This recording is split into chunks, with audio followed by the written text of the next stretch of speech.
I'd like to really welcome everybody. My name is Connie Hoytink. I'm an independent consultant based in the Netherlands, and I'm one of the facilitators of the outcome harvesting community. Together with my colleague Carmen. Carmen, can you say hi? Hello, everyone. Hi, welcome. Okay. Carmen is another outcome harvesting consultant, and Goele Scheer, she's on leave at the moment. The three of us, we form the outcome harvesting community facilitators. I'd like to start with a few practicalities and to ask you to keep yourself muted and your camera off during the presentations. This webinar is being recorded and it will be shared through our website afterwards. We will start this session with a presentation of max 30 minutes, after which I will invite you to raise your questions and issues for discussions for another half hour. You can simply raise your hand so that I can invite you to speak, and then don't forget to unmute.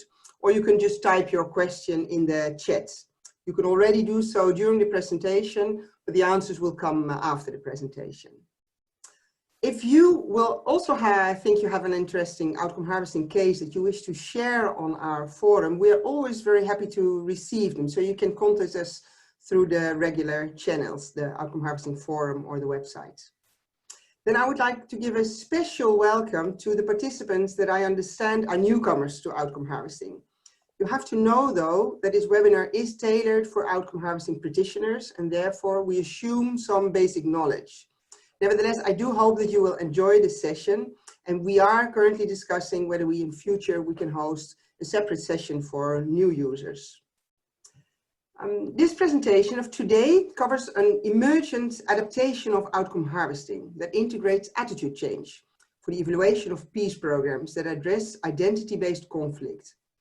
And this approach is also anticipated to be useful in other programs in which attitude change is essential for achieving the outcomes and/or for understanding how the outcomes happen. It's actually quite a special topic for us in the outcome harvesting community, as outcome harvesting itself deliberately does not include attitude changes. However, we realize that often there is confusion around this issue, and therefore we are very happy to put this issue in the spotlight today. And the reason is that outcome harvesting focuses specifically on observable behavior change, which is so important for the credibility of the outcomes. Yet, outcome harvesting as an approach always invites to adapt to needs. For example, adding elements besides the significance and the contribution is possible, and that happens a lot. So we'll see a way today of how the presenters of today have gone about that. So let me finally introduce you to the presenters. We have Mariam Tadros. She works at the Tear Fund as a peace building specialist and co-lead of their Fragile States unit. Then we have Michelle Garrett and Malaka Rafai. They are independent consultants that work with Tear Fund, and together they developed the adaptation of outcome harvesting to integrate attitude change. I'd like to give the floor to you, over to you, Michelle. You have to unmute, Michelle. Thanks, Connie. I am unmuted, and we should probably just start my video. I'll go ahead and start speaking, and if Carmen can, well, perhaps I can do it from here. Carmen, if you can start the video, if you think it's appropriate, that's great. If not, we'll just jump right in.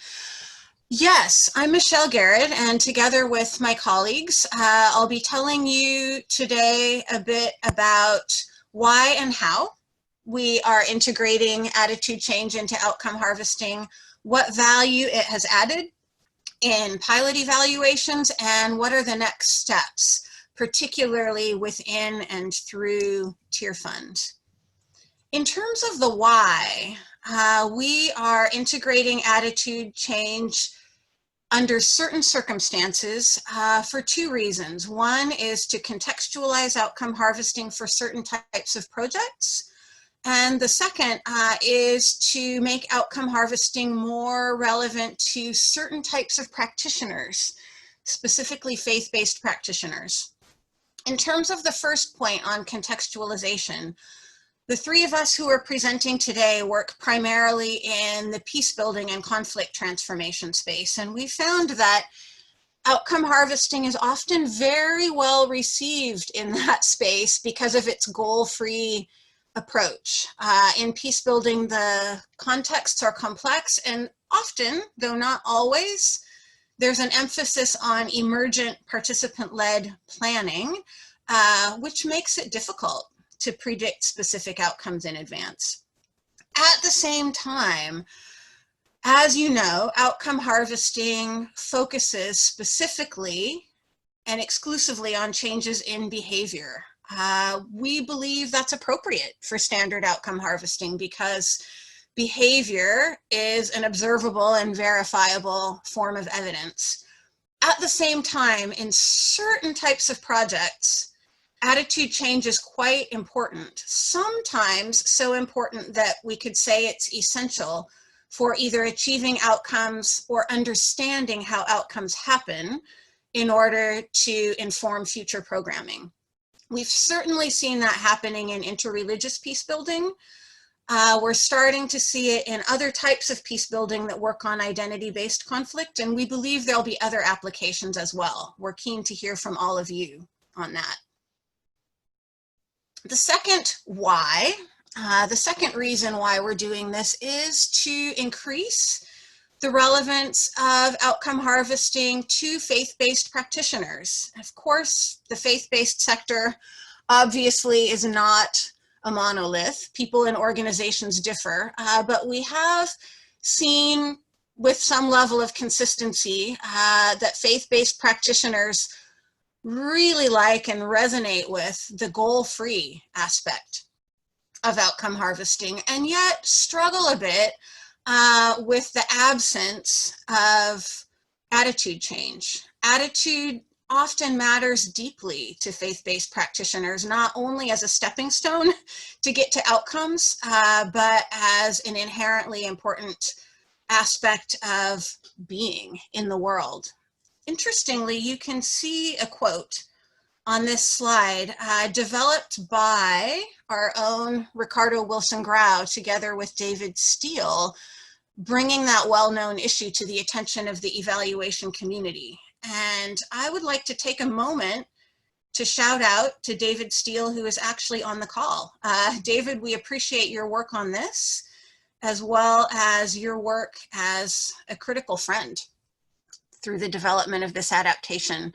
We've got some other critical friends on the call as well. I believe Rebecca Harrington, Stephanie Carey, and Rebecca Brown are with us as well. So many thanks to you and others who have helped along the way.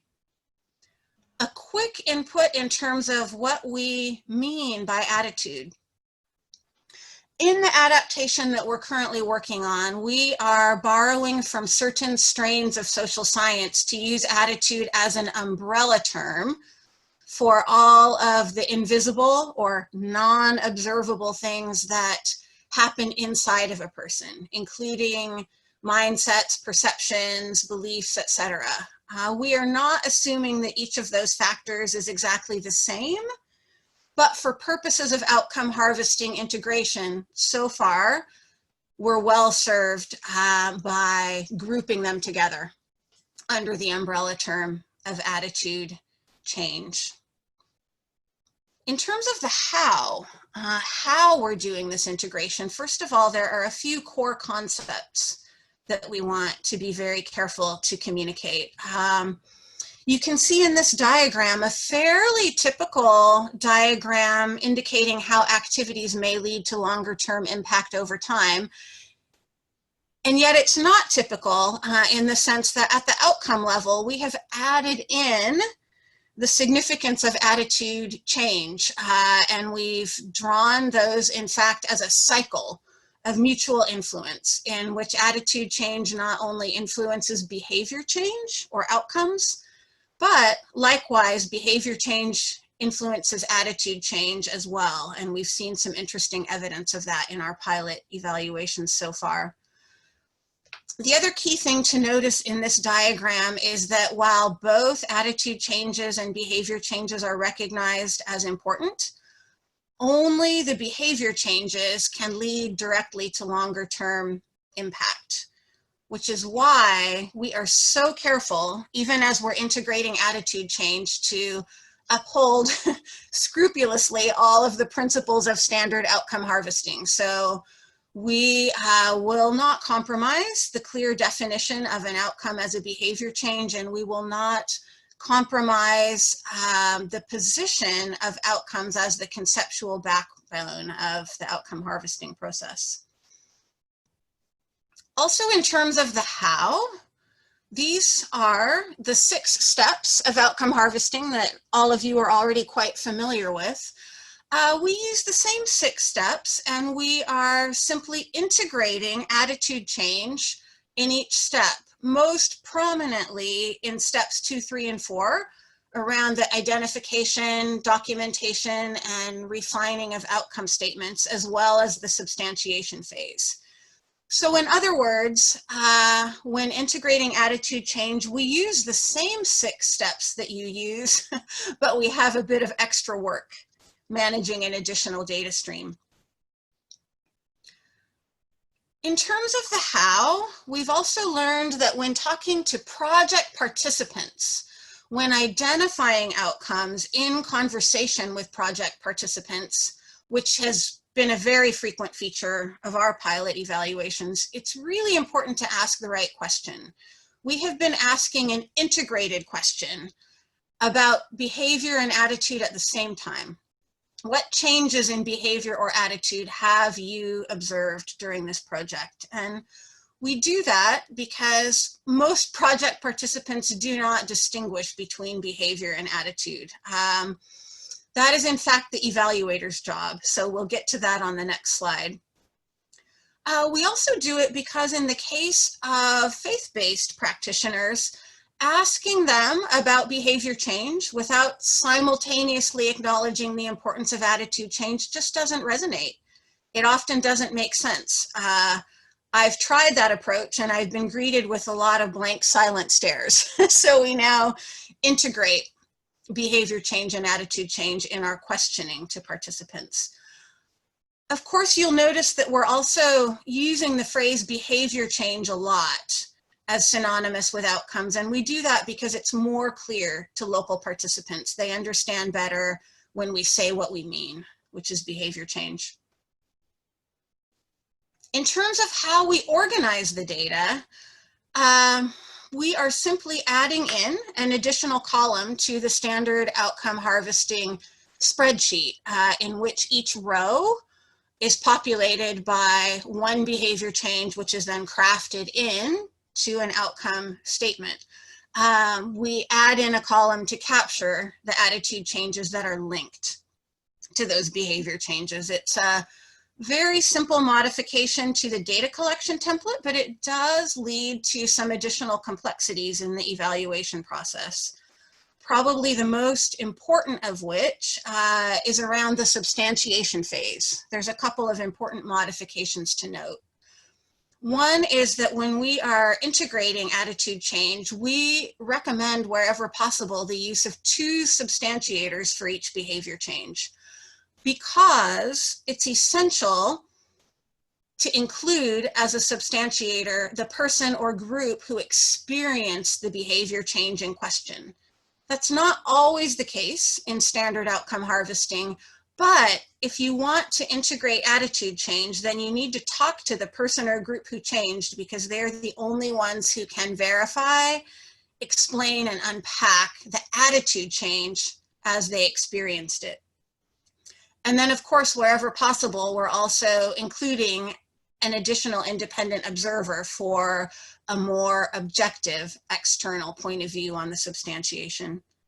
Also important to note, both in terms of concepts and terminology, that you cannot substantiate an attitude change. It's not observable, so you cannot substantiate it, but you can triangulate it against your other data, most particularly the behavior changes that it's linked to, and you can understand it. You can analyze the attitude changes deeply to gain insights for future programming using qualitative coding and other approaches. With those things in mind, I will hand off to my colleague Malika to share with you some examples. Thank you, Michelle. So I am based in Egypt since 2011, mostly doing interfaith work. And this pilot project, it was both my introduction to Michelle and outcome harvesting. It was an external evaluation that we conducted last year in the summer in Upper Egypt in a governorate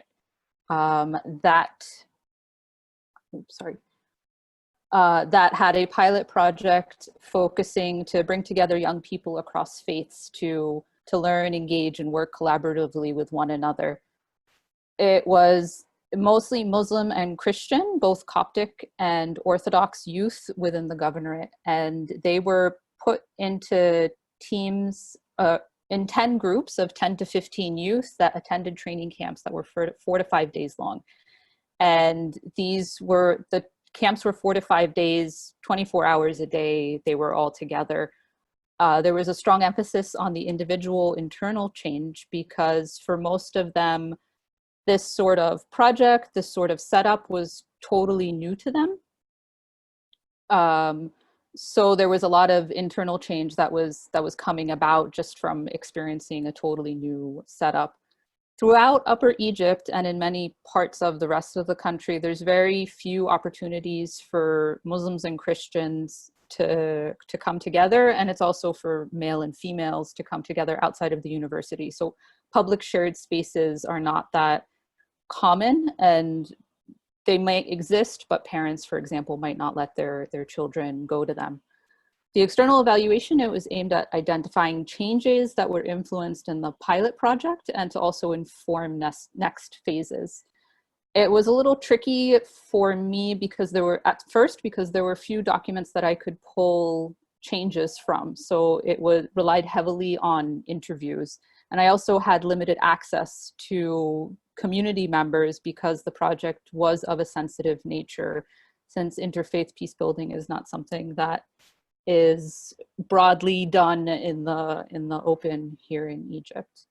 So we're going to take one example of how these interviews occurred. If we could go to the next slide, please. And so since I didn't have documents to pull from, I just started with the staff and a group of participants who were in the project from the very beginning and asked the question of what are changes in behavior and attitude that they had noticed. And one female Christian participant, she had shared a lot about her fellow participant, Mahmoud. And in this raw story, which was just her sharing her thoughts, you can see it's a jumble of potential attitude changes, which are highlighted in green, and potential behavior changes, which are in red. And I obviously had to probe further, asking, well, how do you know he was communicating better now? Or what does it mean to clearly be expressing your feelings? What do these things look like? And how did she know that this wasn't just a matter of him being more comfortable with the group, and instead of a brand new change that had come about? But these raw stories were really nice too, because it allowed me to understand all these changes that were going on, and it gave me sort of a deeper look into each of the participants. Since these are all potential changes, we can take a look at one of the potential changes that ended up being a change that was substantiated later, which was Mahmoud accepting an invitation to speak a few words during a Sunday service. If we could go to the next slide. So Mahmoud, he is a Muslim male, and throughout Egypt, it's very uncommon for Muslims to enter a church, let alone speak during a Sunday service. And it's just important to note the pastor who invited Mahmoud to come up to speak, that is also unusual. The pastor was not involved in the project, but it was just happenstance that at the same time this project was occurring, the pastor wanted to make a greater effort to incorporate his congregation into the community, to open the doors more, and to practice more of the interfaith action and tolerance that he was preaching in his church. The outcome was written after speaking to Mahmoud. So while Nancy had these assumptions of these behaviors and attitude changes that occurred in Mahmoud, only he was the one that could say the attitude change that happened was self-confidence. The behavior, as we've mentioned before, behaviors are objective and verifiable, which is why we use them in outcome harvesting. So speaking in front of a congregation during a service, entering a church are very obvious things that happen, but the attitude change of self-confidence was something that he was able to shine a light on, and it was the individual change actually of self-confidence that allowed him to stand up during the Sunday service. If we could go to the next slide, please. So why is this important? What does this attitude change mean for outcome harvesting, and why include it? So in terms of process learning, we understand that the attitude changes open up clarity through the behavior change. I was able to understand that the confidence came through due to a previous behavior change and a previous attitude change. So for that example specifically, because of the setup of the trainings of creating a safe space where Mahmoud could share his thoughts, he could share his ideas, which was something he never had exposure to before, he got more comfortable with sharing ideas, and he also realize that his ideas and him as a being, they have worth, and it's something that people want to listen to. So it's through that trust, it's through that identification of self-worth, he was able to reach that self-confidence, which is how he got up and stood in front of the congregation. Had these attitude changes not happened, he may not have gone into the church to begin with.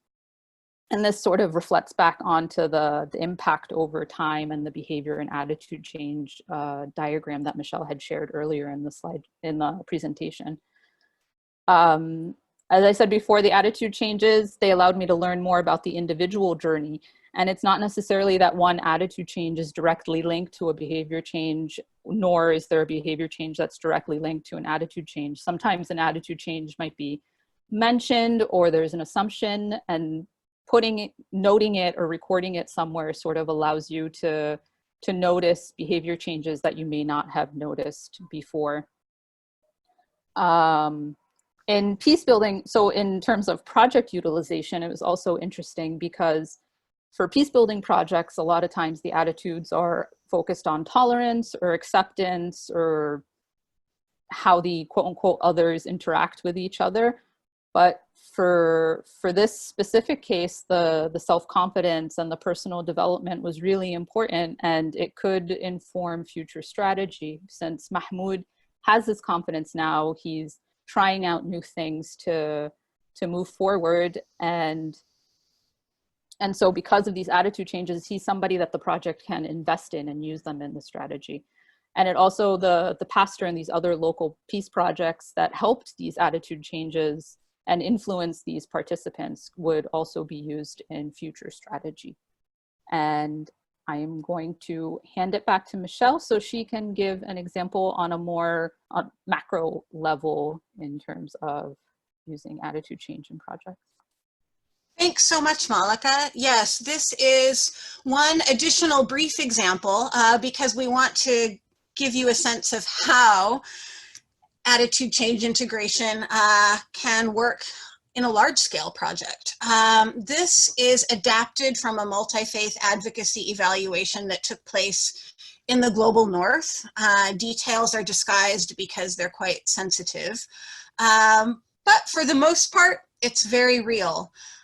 You can see that this is an outcome diagram of the type that many of you are familiar with, but made different by the fact that we've integrated attitude change.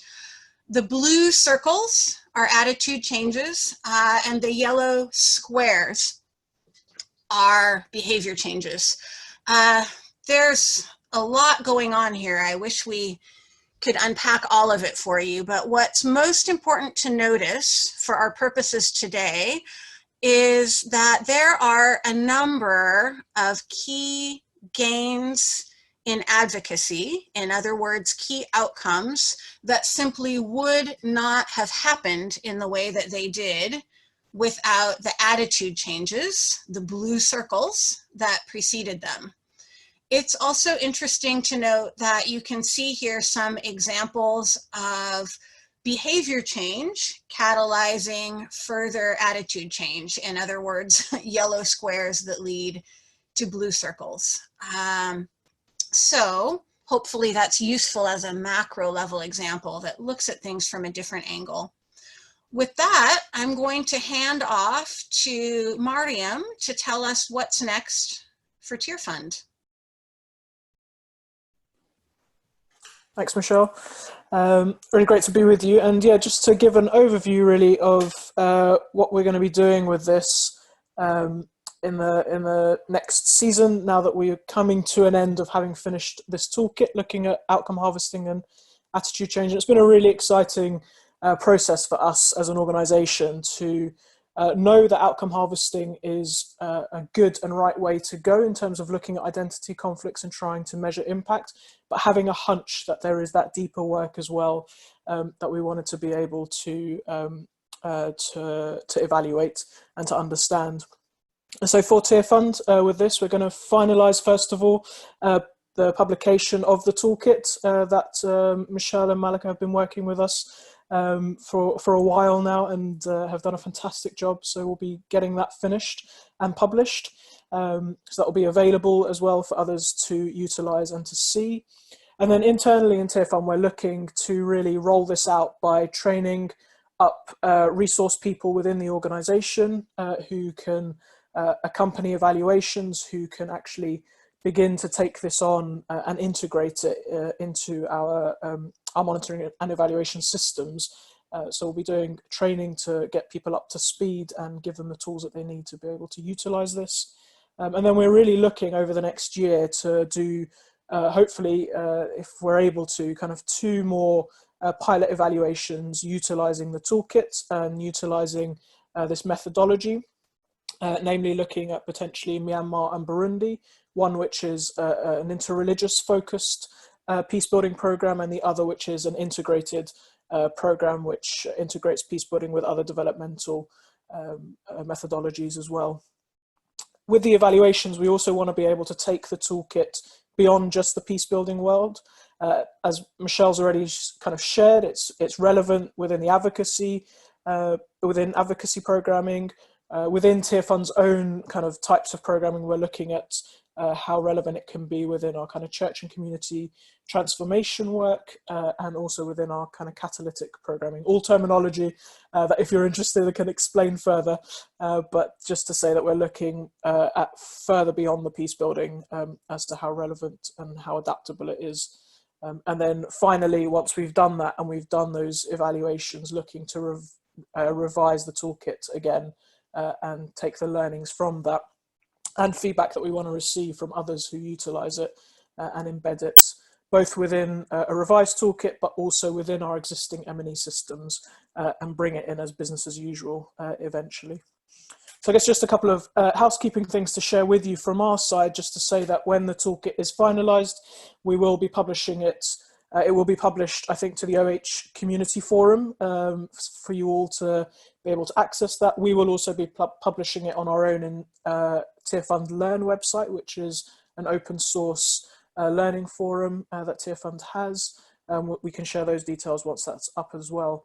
And what we would love is we've actually put on the back of the toolkit a way in which we can receive feedback from those that look at it, read it, utilize it. And we're hoping that the method that we've kind of set up an email address, which is also a discussion forum. And we would love to have an active conversation as we develop this, and particularly as we come to revise it. So really welcome your input once you receive the toolkit and have started to engage in it. Would love to have your feedback so that we can keep refining it and getting it better. So with that, I think I'm handing back to Carmen. Thank you, Mariam. Ladies, I continue to be impressed with your time management. Very rich presentation. Thank you so much. I see all kind of messages in the chat, people asking for the publication, the toolkit, but also for the PowerPoint. And let me tell you again, indeed, this will also be made available through the Outcome Harvesting Forum. Now I'd like to invite you to share your questions. You can simply raise your hand. I do not have access to all your cameras, so who can I give the floor? Well, I can see the first question here from Barbara. Barbara, can you pose the question yourself? Can I invite you? Thanks so much. My question is, I saw that on the spreadsheet, you noted an attitude change if it could be associated with an outcome. And is that the kind of limit you've set yourself, that if you hear about attitude changes but you can't yet see an outcome, then you don't record it in your spreadsheet? Or do you record them in case they're the first sign and you'll find an outcome somewhere down the line? Michelle, yeah? Yeah, I can jump in and speak to that, if that's okay. It's a great question, Barbara, because we've struggled with that ourselves. And in fact, what we recommend is the latter, right? There may well be attitude changes that are uncovered in the course of an evaluation that are not yet linked to a behavior change, and you don't want to lose them, right? So what we're doing currently is making sure that they are documented, even if on a separate document, right, or a separate tab in your spreadsheet, so that they're not lost. They're important data, whether or not they ever lead to a behavior change, because in fact, if you have a lot of attitude change that's not leading to behavior change, that is also something you would want to know, right?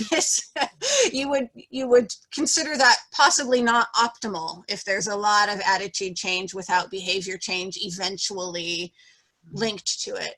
So yes, we are tracking what we call lone or loose attitude changes for future reference. Thank you. Thank you, Michelle. Julius, you also had a question. Welcome, Julius. Can you pose your question?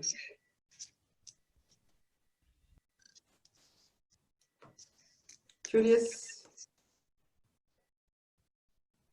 Okay, sorry, I had muted myself, sorry. Thanks a lot for that presentation from the team, or TF1 team.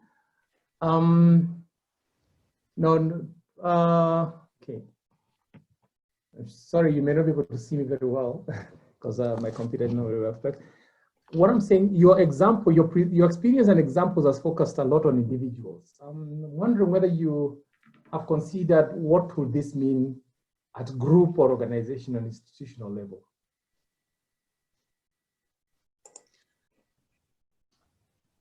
Sorry, Malaka or Mariam? Could you speak, Malaka? Could you speak to that? Yeah, I think it went by a little quickly, but Michelle, if you could take the slideshow back to the bigger example with the behavior change and the attitude change boxes. The writing might be a little small, but that I think Michelle can go into detail a little bit better, but it talks about institutional level changes that happen because of behavior and attitude changes. Yes, absolutely. And I think actually this good question might have two questions within it, right? One may be about subsectors and another one about levels of influence.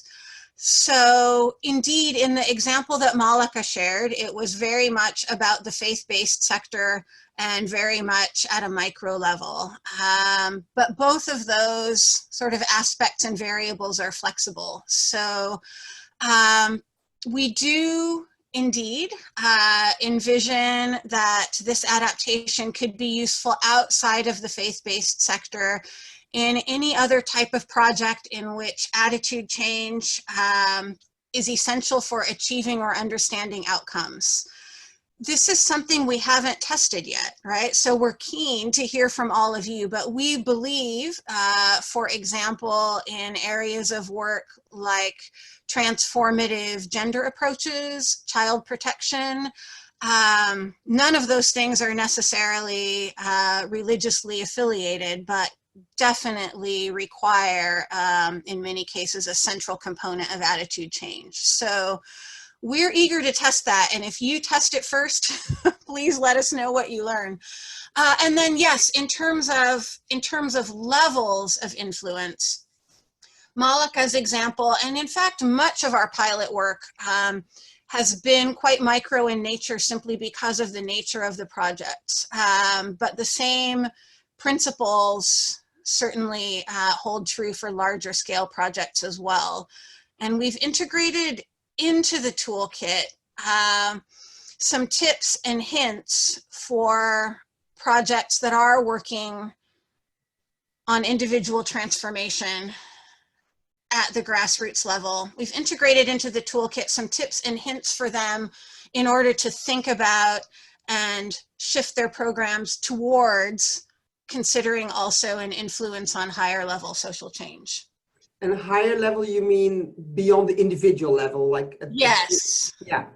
And Yeah. this slide that you're currently showing, it talks about group A being surprised by solidarity and experiencing trust.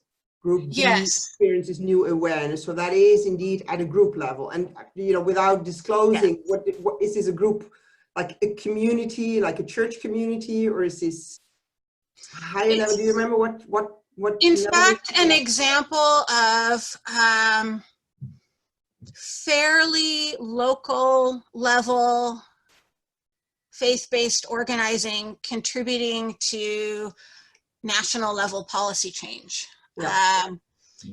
Which certainly doesn't always happen as quickly and powerfully as it did in this example, but it has to do with two different ethno-religious groups involved in different ways around the policy issue of really discrimination and violation of the rights of one of those groups.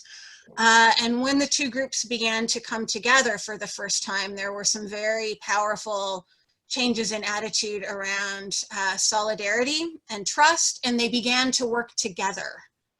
And that's what really made the change. They began to work together both in directly addressing their legislative representatives to try to get protective legislation on the docket and passed. And at the same time, they began working together to further mobilize learning and advocacy through grassroots communities of worship. So they were actually conducting listening seminars where members of the ethno-religious group that was under pressure could share their stories, make their stories known, and then that led to further citizen advocacy for legislative purposes. Yeah. Okay. Thanks, Michelle. Sure. Other questions? Let me see whether I see a hand. Carmen, oh, sorry, I see David. David, and then please go ahead. David Steele. Yes, thank you very much. Greetings especially to Michelle. It's good to see you again, hear you. I actually have two questions. Can you hear me okay? Yes, you can. Okay. I have two questions actually. Michelle is familiar, I think, with these questions already, but I asked them anyway. I know that you talked very, very briefly about the possibility of using attitude change within a learning process within the evaluation. And I wonder if you can elaborate a little more on how you understand that taking place. In other words, how does the staff of a particular project learn something from it in order to encourage, in fact, behavioral change because they're beginning to see the attitude change? That's one question. And second, one thing you and I've talked about a lot too, Michelle, is the role of beliefs. Beliefs you tend to lump together with attitudes in general. I understand that because it's difficult to distinguish many times between a belief and a broader sense of attitude. Yet beliefs, at least often, are written, they're articulated, they are in fact much more visible than many attitudes, at many points anyway. And so understanding how they change, I think often can be a link between attitude change and behavioral change that becomes important to. I wonder if anybody has evaluated that in the course of your project. David, if it's okay, I'm going to start with the second question. And then possibly try to draw in Mariam and Malika on the first one as well. I'm going back to, attempting to go back to, there it is, this slide where we talk about how we're using attitude change as an umbrella term. And that definitely does have pros and cons, as David pointed out. We are borrowing here from a strain of social science, but that doesn't mean that everyone agrees with us. You know, David is right in pointing out that beliefs are not necessarily the same as attitudes, mindsets, perceptions, fears, etc. And likewise, people who are experts in training would be quick to point out that knowledge is not the same as beliefs, perceptions, fears, mindsets, etc. So no argument here. We agree that those things are not the same.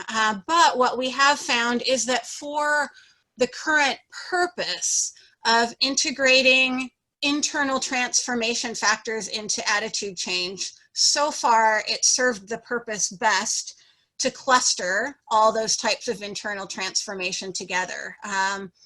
Simply because indeed it can be hard to distinguish, say, a belief from an attitude, from knowledge. And even more importantly, once you distinguish them, then you've added a great deal of complexity to your data streams, which could become quite difficult to manage. Like, it sounds relatively simple to integrate attitude change data into outcome harvesting, but in fact, it complicates the process a lot.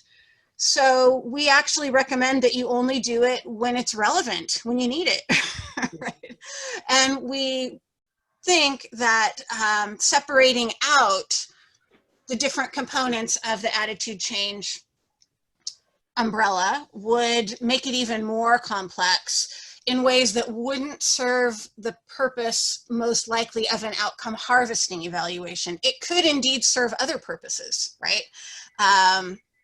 So in an endeavor with a different purpose, we too might be keen to break out the different terms that are under the umbrella, but for purposes of outcome harvesting right now, we've got them together. Thanks. Sorry. Yeah, I'm just wondering if it might be possible to repeat the first question. I know I didn't fully grasp it, and I also think it might be good to pass it on to another presenter because I've been talking a lot and we could use some other voices. David? Sure, I can repeat that if you want. Thank you for the response, Michelle.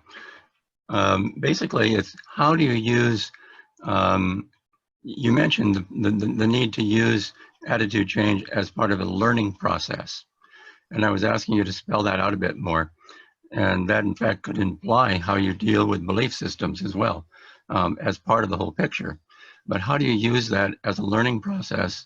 Because that's also a very important aspect of evaluation, as opposed to simply reporting on, you know, what has been accomplished, how the team, for any given project, learns from the whole experience and adapts and changes, therefore, the way in which they begin to continue their project. I think I'm just going to add a quick comment and then I'm going to try to enlist Malika. I think you're right, David. The learning is not only an important aspect of evaluation, but really a very important aspect of outcome harvesting, since outcome harvesting is so utilization focused. There's not much utilization that can happen without learning, right? And without understanding the findings of the evaluation. So in a sense, we're just building on and amplifying processes that are already core to outcome harvesting. And I wonder if perhaps Malika could give us an example of how that worked in terms of team learning in the Upper Egypt evaluation. Yeah, so for this pilot project, the team was very involved in the project to the point where sometimes they almost got a little defensive if something didn't happen the way they expected it to happen 100%. So these learnings, they and having the evidence of the behavior and the attitude change sort of helped them take a step back and not be so guarded and defensive of what had happened within the project. So for a specific example, and I think this might touch on your second question, David, for the beliefs, a lot of the participants were very Catholic, very religious, very held on to their religious beliefs. And since there aren't very many shared spaces in Egypt, there's a lot of ignorance in terms of the quote unquote other. And so just the exposure of meeting, of Muslims and Christians meeting and sort of being able to ask just the basic questions of elements they'd heard for so long. So for example, a lot of Muslims, especially in smaller villages where there's absolutely no opportunity, somebody might, a Christian might live on the street next to them, but they don't have the opportunity to speak to them. A lot of Muslims believe that there's a lion in the church that will eat people, members of the congregation, and that lion is there to threaten them so they don't convert to any other religion. And a lot of Muslims believe this is fact. And when they went into the church for the first time, they asked where the pastor kept the lion. And so for the belief element, it's just the exposure of being able to meet somebody else and meeting them in a safe space where they can ask these questions. And there were things, Christians also believe things about Muslims as well. And so going back to the element of the learning, the team, they were so protective of all the participants that were there without having an external evaluator sort of asking these questions, sort of also checking where the desirable bias is, people saying that their attitude changed because they know that's the way or the right way that their attitude is supposed to change, and linking it with the behavior change sort of allowed the staff to think about, okay, what are the things we did that really did bring about behavior change? What are the things that we could do that could sort of encourage people to continue on these changes? I don't know if that answered your question, sort of skirted around it, or was totally off base. Great example, Malaka. And actually, just add in one more quick comment that occurred to me while listening to Malaka in response to David. David, you mentioned sometimes beliefs being written down. And indeed, we do see that happen a lot in the faith-based sector with doctrinal statements. So looking at that through an outcome harvesting lens, certainly an internal change in belief, currently we are categorizing that as an attitude change. But when it comes to the point of writing it down, we would actually consider that to be an outcome, right? The act of writing it down and publishing it becomes a change in behavior, action, and policy. So that is most likely how changes in written doctrinal statements would be captured through an outcome harvesting lens, if that helps at all. Michelle and David, thank I you. think it does speak to that particular form of expression of belief. Yes, but you can also have something written that is not a doctrinal statement. It's simply somebody writing, this is what I'm beginning to evaluate and change in how I understand my own faith, or how I understand another. So you can have all kinds of written documents. Yes, indeed. Thank you. Thank you, David and Michelle. For the sake of time, I would like to give the opportunity to some other people to pose some more questions. I know Carmen has a question. Carmen, please. Yes, Connie, thank you. I didn't introduce me properly at the beginning, so I just wanted to do that. And I have two questions. I'm Carmen Wilson Grau. I'm based in Guatemala, independent consultant specialized in OHA, and as Connie mentioned, one of the outcome harvesting community facilitators. My two questions, I think one is related to what David said regarding the learning aspect. When you identify a behavioral change and its attitude change. Do you explicitly also mention your contribution to the attitude change and the behavioral change, if it were different types of contributions? And also in outcome harvesting, these changes in attitude are often described as part of the significance. So can you say something about why you want to make it explicit and mention it separately? Yes, I can jump in on that. I'll make it brief in case others want to add. Indeed, Carmen, the question of contribution is really important, or in other words, what did the project do to contribute towards this change? It's something that we track very carefully, obviously, in outcome harvesting, and perhaps even more so when integrating attitude change. It becomes really relevant, for example, when we see types of attitude change that are leading consistently to changes in behavior. We want to know what the project has done to contribute towards those attitude changes in order to inform future programming, right? So becomes quite an important consideration. And in terms of why we're going beyond what is indeed a frequent practice in outcome harvesting of including attitude change as an aspect of significance in the outcome statement, we're going beyond that only in certain circumstances where we feel there's a greater emphasis needed on attitude change. It's really a question of emphasis. So if in particular circumstances, attitude change is so central to the project that it's essential for achieving outcomes or understanding the outcomes deeply, then it might be fruitful to separate out the attitude changes analytically so that you can give them more attention without detracting from the other aspects of significance. But indeed, it's really just a question of emphasis and what level of emphasis is needed in your particular evaluation. Very helpful. Thanks, Michelle. Thank you. Now that it's an addition. And on the issue of contribution, I understood Carmen's question is also about, do you track and record the contribution to the outcome differently from the contribution to the attitude change? Because if I remember well, in that little format that you shared, there's just one section on contribution.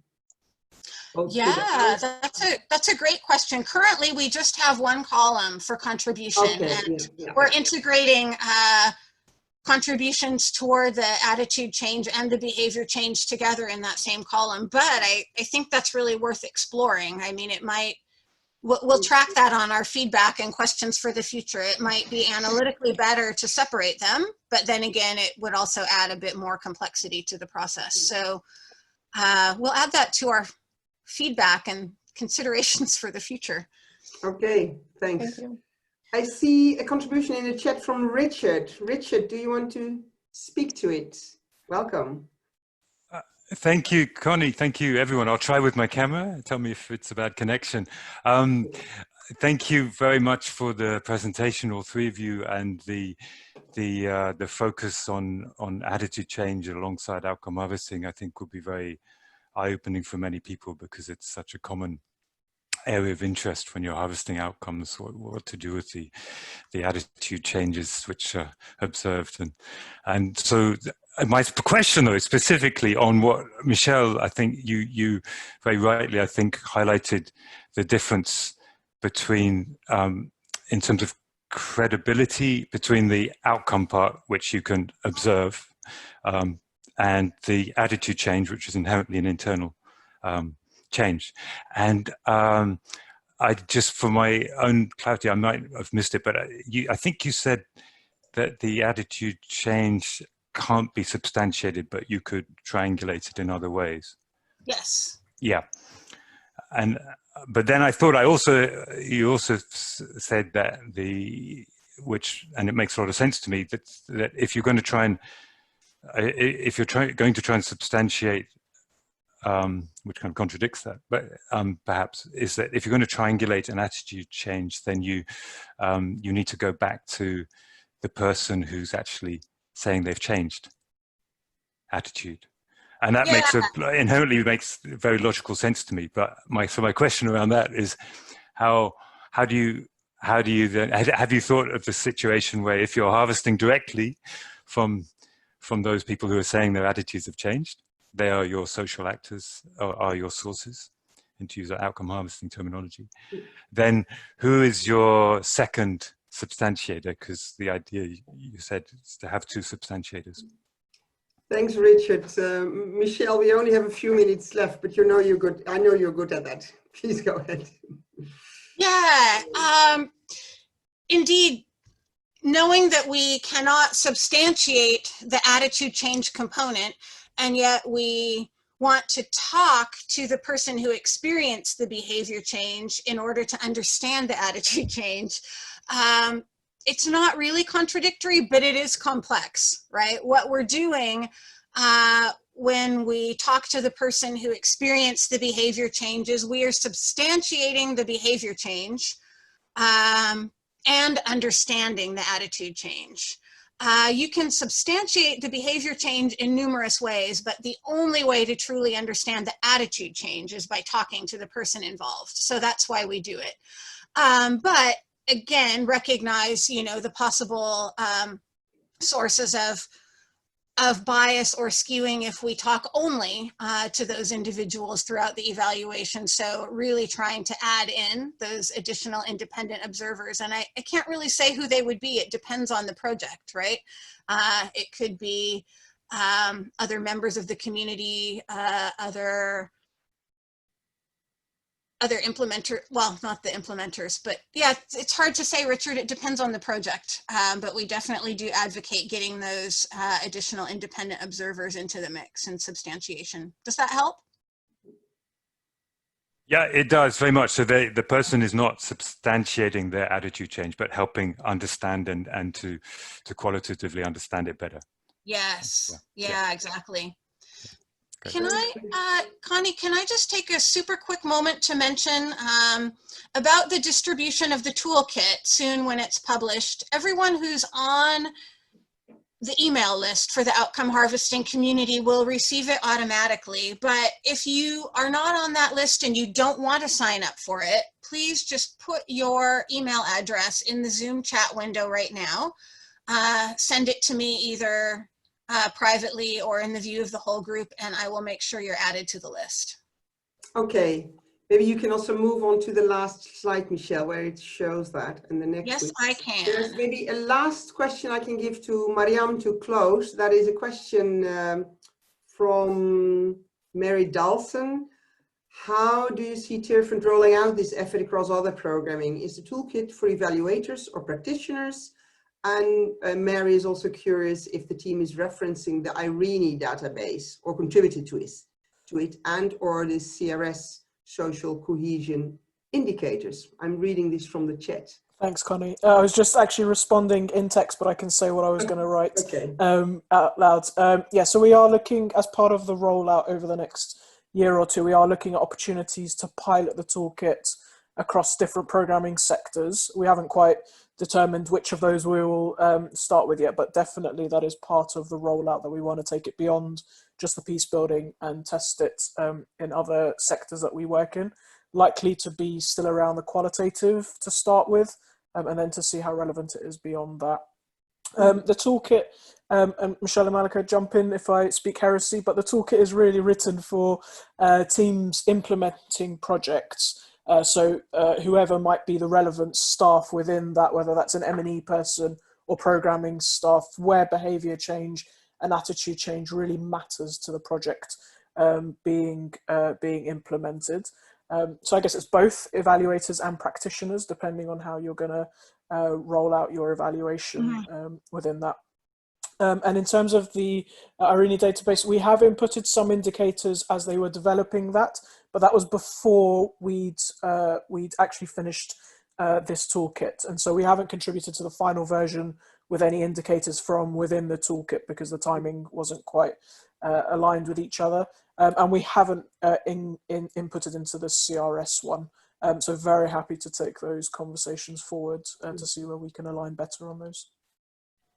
Okay, Mariam and Malika, Michelle, thank you so much for sharing your experiences and new ideas and innovations. And I can see from the chat and the large participation that there is good interest in what you've been doing. As mentioned, all of this will be made available on our website through the Outcome Harvesting Forum. And if you're not yet a member, go to the website and you will find there the place how you can become a member. We'll hope to see you next month on the 25th of August, the same hour. Then we will have Heidi Schaefer, who will be talking about monitoring Indigenous-led transformation in healthcare organizations and doing that with outcome harvesting. Yeah, thank you very much. I think this is the closure. And then after the closure, I think we are happy to stay on a few minutes to deal with the very last questions. But that's just a one way. I saw a practical question from Andy. Thought on combining outcome harvesting attitude change with cognitive mapping. This is similar to cognitive mapping. Michelle, perhaps a short yes or no answer? Sorry, I can't answer Or too I don't shortly know. because I didn't catch what kind of mapping. Cognitive mapping. Okay, well, I don't know. okay, that's a very clear answer. Thank We you. have not tried that, and we'd be happy to explore it. So if you have any ideas or experiences, please let us know. Okay, yeah. There's other people thanking you and no more questions. Oh, there's a lot of thank you. Great, I think we're closing the webinar and enjoy. Thanks so much to all of you. And Connie, this probably goes without saying, but if you can please make sure to save the text chat, then we won't lose any of the requests. We will. Communication. Yes. Fabulous. No Thanks so problem. much. Yeah. Thanks. Thank you. Have a great day, everybody. Yeah. Bye, everyone. Thanks. Thanks so much.